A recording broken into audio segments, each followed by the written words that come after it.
I asked you guys to send me your high school DxD hot takes again, and once again, I got some good takes, so thank you for that, of course. So like always, we're gonna start off with something light, because it's just outlandish to start off with a crazy take. And so this first take is from Corey Good, and it says, a high school DxD game wouldn't be very successful. And I kind of have to agree with this take, and I kind of hate to agree with it, but I think it's the truth though. I think at this point, high school DxD is completely out of its prime, and it's lost like all of its hype that it had. So if an actual DxD game did come out, I could definitely see it not doing too well, but I don't really care how good it does. I just want it to happen. I need it to happen. The next take is from Braylon Williams, and it says Konako has some of the funniest lines / moments in the show, and this one I 100% agree with. I meant to talk about this in my dub video, but Konako is actually one of the funniest characters in the entire show, especially in the dub. Her line delivery and her comedic timing are just all so perfect, and I think she's one of the most underrated characters when it comes to comedy, because yeah, you got Issei, you got Matsuda, Murahama, but people don't ever really mention Konako in that conversation as the funniest character, and I think she deserves to be there. She has like this dry tone in her voice. It just makes all her lines so much funnier. So yeah, I definitely agree with that one. The next take is from Jaden Puriel, and it says there are no girls in the world of anime who's hotter than Akano. And this one I guess I'll just agree with to keep the peace in the comment section. The next one is from Cloudy Kai, and it says High School DxD's opening 1 and 2 are peak anime openings in general. And this one I 100% agree with. Y'all are on a streak of takes that I agree with, but I've always thought these were some of the best openings in all anime. Some of my favorite anime openings would be the first opening from Fullmetal Alchemist Brotherhood, the second opening from Soul Eater, the first opening from Code Geass, and then throw in Evangelion. But I think High School DxD's second opening probably slips in the middle of that, and I would put the first opening just outside of that. So yeah, I definitely think they have some of the best anime openings in general. The next take is from Cold Ninja Fire, and it's they should start the manga back up, because I know for sure that DxD is more popular than it was back then. And this one I guess I will also agree with, just because I don't really see any harm of starting the manga back up. It is kind of weird that they just ended it off randomly, and it would be cool to see it come back. I haven't read the manga just because I've been on the light novel, but I do plan on reading it one day, and I think it would be interesting to see how some of the characters would be drawn and how some of their forms would look like Juggernaut Drive. So yeah, I agree with that one too. The next one is from Just Some Halo Fan, and it says Akano's true personality is better than her seductive one, and she should show her true personality more. And this one I also agree with. Akano as a character is at her best when she has her true personality out, and honestly when Akano is in that like true personality state, I think she is a better character than Ria's, and really pretty much all the other girls. I don't know, but I definitely want to see more of her actual personality, because the seductive one is funny, but I would rather have a good character over a funny character. The next one is from Donnie, and it says Rias' OST is a top 5 OST of all time, and I don't listen to anime OSTs or really any OSTs outside of their actual form of media. Like you'll never catch me outside just bumping the Naruto OST or anything, but the High School DxD OSTs I do occasionally listen to, and Rias' OST is probably my favorite, maybe behind the one they played for Kiba's backstory. I don't know, it changes every time I listen to him. So yeah, I definitely think it's a top 5 OST of all time. So yeah, I agree with that one too, which is crazy because this is the longest I've gone with agreeing with you all. The next one is from Penguin Man, and it says the new art style is not as bad as people say, and that they would rather have a new season with that art style than no season at all. And I completely agree with this one. The new art style isn't bad at all. It really isn't. If High School DxD had that art style the entire time, I don't think anyone would be complaining. I think people just have a hard time adjusting to that change of art style, which I get, but the art style by itself isn't bad at all. And like I said in my new versus old art style video, there are some characters that look better in the new art. So it's not like the new art just looks terrible. It's just a weird adjustment to make. So yeah, I definitely agree with that one. The next one is from Chrome227, and we have the first take I disagree with, and it says High School DxD Season 4 has the best art style. And I did just say the new art style wasn't bad, but it's still worse than the old art style. I made a whole video over this, but I just feel like the old art had a lot more effort put into it. I do feel like the new art has some weird character expressions on it, and I'm not a fan of the colors that they use for the new art. I like the darker shading way more in the old art. I think even the characters' features look better in the old art, like their eyes, their hair looks better in the old art. I think all around the old art was just better than the new one, so I have to disagree with that one. The next one is from Arturo Castillo, and it says I love all the girls in High School DxD and want to be with them. And this isn't even a take, but I just wanted to add it to my video just because. But I don't think you should say all of them, because all of them would include some pretty evil people. The next take is from Lol Vike, and it says Roswisa is underrated. And I'll agree with this one too. I don't think she gets enough respect from the fans as a character and as a fighter. Everyone just likes to talk about Rias and Akano, but we really do need to start giving the other characters some respect, because you hate to see these characters that actually do good things in the series just kind of go unrecognized by the fans. So I definitely agree with that one. The next one is from Caleb Flores, and it says Akano is the best girl in high school DxD. And I swear this take pops up in every single video I make. So since it pops up in every comment section, this can't really even be a hot take anymore. Y'all can argue all you want about who the best girl is, because I don't really know. The next take is from a name that I can't pronounce, but I'm still gonna try. So it's either Areyes or it's Ares. And it says, the new game has the potential to either guarantee a new season or to make it so we never get a new season. And I kind of have to disagree with this one. I don't think this game really matters, and I don't think it'll change the decision whether to make a new season or not. This isn't like a game that they put effort into or anything. This is just like one of those browser games. I literally see these browser games on the offer wall for Injustice 2 Mobile. So it's not like these games are really made to bring in a whole bunch of fans. It's kind of just there just to get some money. But I will say that if this game does do like really well and makes them a lot of money, which it probably won't, then yeah, I could see them getting a new season. But if it doesn't, I don't think it'll really change anything. So I'll kind of disagree with this one. The next take is from Chrome227 again, and it says Rias is the second best character with Issei being first. Well, you're wrong with Issei being first. That's actually Azazel. And with Rias being the second best character, I don't know. It depends what we're talking about here. Second best written? Definitely not. Second most interesting? Definitely not. Second most likable? Maybe. I think you can honestly get Akano over Rias, and maybe Konako if you wanted to push it a little. But Rias being the second best character is definitely up for debate. I feel like most people have her in that top 5 range. So I guess I will agree with this one. The next one is from Emerald Phoenix, and it says some DxD characters are potentially making their debut in multiverses. And I don't see this happening. I mean, obviously the big thing is Multiverses is owned by Warner Bros, so getting characters from a completely different place is going to be a little difficult, but I also don't see any point of them adding a character from High School DxD in that game, especially when there's anime that's so much more popular. If they really wanted to add an anime character, they would go with Dragon Ball. That'll get them more money than High School DxD characters. So yeah, I definitely gotta disagree with this one. The next one is from Wes Woodards, and it says Rias and Akano are not annoying, and if you hate Asia because she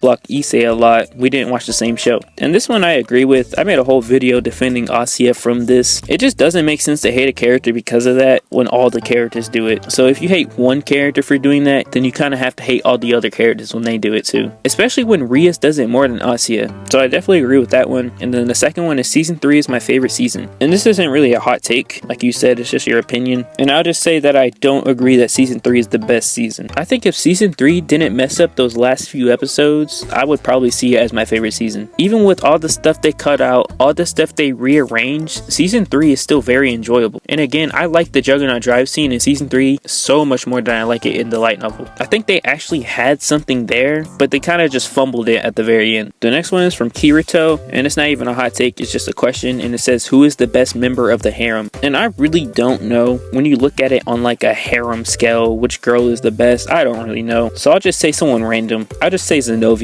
She's funny and she knows how to fight. That's all that matters. The next one is from Edgelord, and it says Roswisa is better than all the other girls. And I'll disagree with this one too. Roswisa is one of the most underrated characters, or one of the more underrated characters, but I don't think she's one of the best characters. She's one of the better characters, but not one of the best. I still think Rias, Akano, and Konako are all better than her. So I'll disagree with that one. The next one is from some weeboo loser, and it says the light novels are better than the anime writing wise and narratively. And that's just 100% the truth. I mean, if you actually read the light novels, you would know that they're just way better. And it makes sense. That's kind of just how every book ever is. It's kind of a thing that the books are going to be better than the movies. And it's no different with anime. I mean, they got more time to develop their characters. And the light novel for High School DxD is different from the anime. To someone who doesn't really care about story, it would seem kind of like the same thing. But if you actually read it, then you'll notice that these characters are way better in the light novel. I mean, these characters actually have relationships built with each other. And it's way better in the light novel. I mean, Issei and Drake, those two are so good in the light novel. Those two are like a dynamic duo, but in the anime, they're just kind of together. And pretty much all the moments that the characters got were all done better in the light novel too. They were way way less brushed over.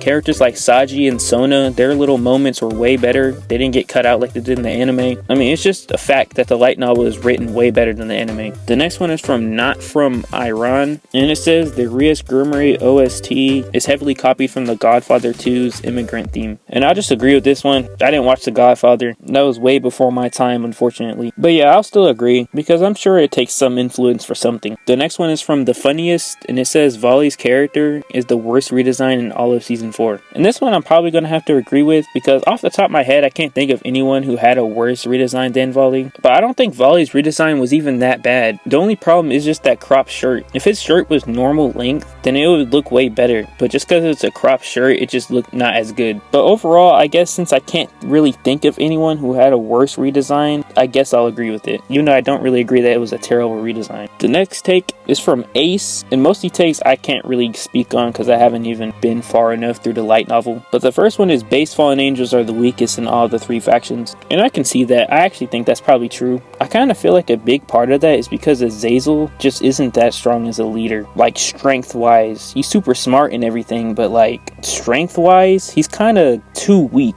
And I think they really messed up with that. There's honestly no reason why this dude should be losing to Soso before Soso even uses his balance breaker. I don't see any world where that should be happening. And I think that's one of the biggest mistakes that they made, was making one of their leaders that weak. Because that kind of already implies that Issei is stronger than Azazel after season 4, which doesn't make any sense to me. I think that's way too soon. And then the other 2 I can't really speak on because I haven't read the light novel, or I'm not far enough in the light novel. And it's kind of the same thing for this next person too. The next one is from Issei Hyodo, and I can only do a few of these. There's a whole bunch of them, and I'm only going to do the ones that I can talk about. The first one is the dub is god awful, and anyone who only watches it doesn't know how the characters or story really are. And this is such a strange take to me because I really don't notice any difference between the dub and the light novel, or even the sub. Like all of it just seems the same to me. So I kind of don't get where this take comes from at all. Like I would get it if we're talking about ghost stories here, where it's the dub is just a completely abridged version of the actual anime. But the High School DxD dub still follows the story. It still follows the story the exact same. The characters go through the same stuff, the same arcs, and the dub still gets emotional when it needs to. It's not like it's just all jokes out there. I can only see you making this take if we're talking about the first 2 episodes of the series and that's it. But the whole series follows the light novel and the sub just about the same.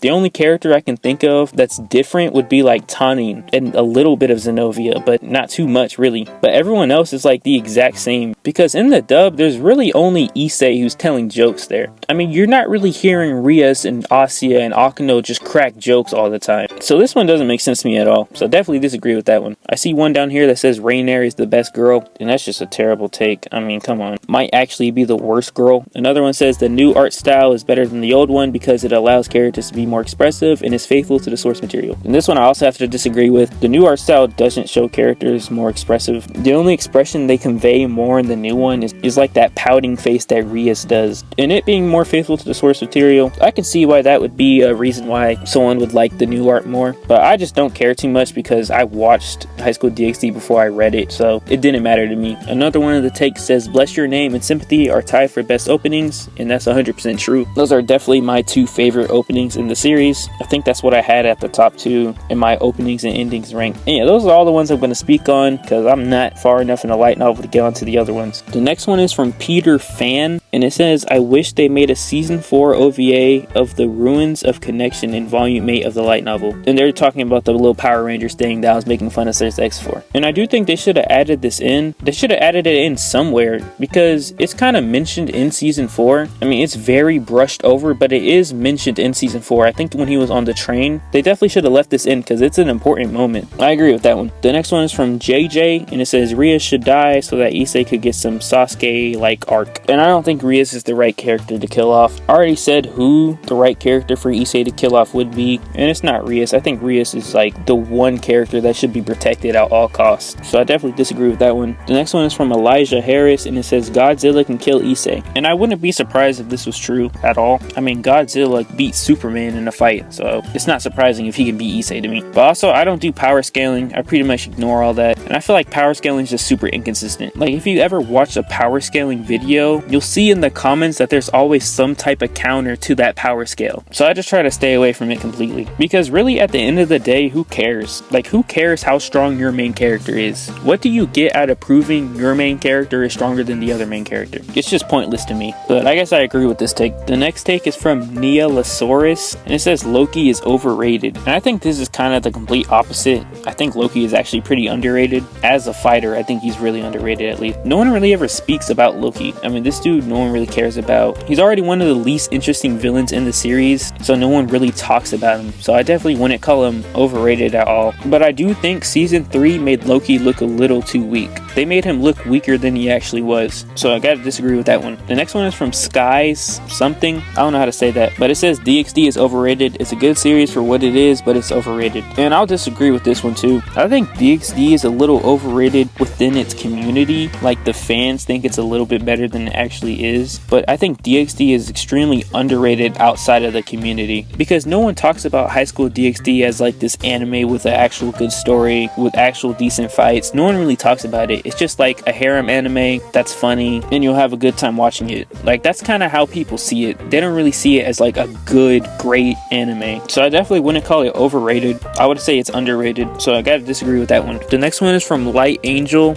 and it says Issei should stick to one girl instead of keeping a harem because one is more than enough to handle. And this one I'm kind of divided on, because I do think the romance part of the story would be a lot better if it was just one girl, but at the same time I think the overall story would be a little worse, because then what do you do about the other girls? I mean, you just have a bunch of girls liking Issei that leads to nothing. So it's kind of hard to say that that's how it should have been, because if you do that, then you really have to be able to write the other female characters really well, and you would have to change up their characters a lot from how they are right now. So I guess I'll mostly disagree with that one. But the last one is from Great Sensei, and it says I'm the best DxD creator. I'm pretty sure I'm the only DxD creator, so I kind of get that title by default, but thank you for that. And that's all the hot takes for today. Again, you guys had some good hot takes. A lot of them I actually ended up agreeing with. I was pretty surprised by that, to be honest. But yeah, I had a fun time with this video. This is the first video of the new year. I want to set a goal to at least get like 40 videos out this year, because last year I started in like April and ended up getting like I think 28 videos out, and I want to do more than that this year. So I'm gonna try to hit 40. But yeah, that's it for today. If you enjoyed the video, please like and subscribe, and thanks for watching.